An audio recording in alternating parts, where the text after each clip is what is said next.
பெங்கல் புயல் எதிரொலியாக வங்கக்கடல் ஆக்ரோஷமாக மாறியுள்ள நிலையில் பல இடங்களில் கடல் சீற்றமாக காணப்படுகிறது.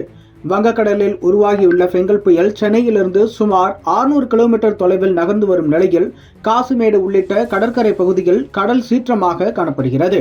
வங்கக்கடலில் நிலவி வரும் ஆழ்ந்த காற்றழுத்த தாழ்வு மண்டலம் இன்று புயலாக வலுப்பெறும் என்று சென்னை வானிலை மையம் எச்சரிக்கை விடுத்துள்ளது. தற்போது உருவாகியுள்ள இந்த பெங்கல் புயல் சென்னைக்கு தெற்கே தென்கிழக்கு திசையில் சுமார் 670 கிலோமீட்டர் தொலைவில் ஆழ்ந்த காற்றழுத்த தாழ்வு மண்டலமாக மையம் கொண்டுள்ளது. மேலும் சென்னையிலிருந்து 600க்கும் அதிகமான கிலோமீட்டர் தொலைவில் நகர்ந்து வரும் நிலையில் காசிமேடு மற்றும் அதனை ஒட்டியுள்ள கடற்கரை பகுதியில் கடல் ஆக்ரோஷமாக காணப்படுகிறது.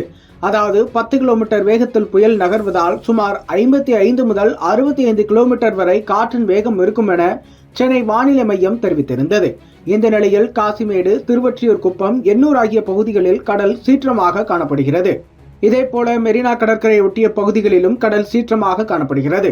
ஏற்கனவே வானிலை மையம் தரப்பிலிருந்து கடல் காற்று 60 கிலோமீட்டரிலிருந்து 80 கிலோமீட்டர் வரை என அறிவிக்கப்பட்டிருந்த நிலையில் மெரினா மற்றும் பட்டினப்பாக்கம் கடலில் காற்றின் வேகம் மிக அதிகமாக உள்ளதாகவும் நடந்து செல்லும் பொதுமக்களை கூட கீழே தள்ளும் அளவிற்கு காற்றின் வேகம் அதிகரித்துள்ளதாகவும் கூறப்படுகிறது.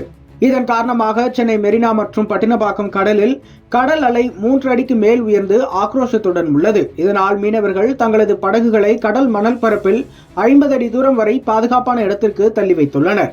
மேலும் தமிழ்நாட்டில் உள்ள பல்வேறு மாவட்டங்களிலும் கன முதல் மிக கனமழை பெய்து வருகிறது.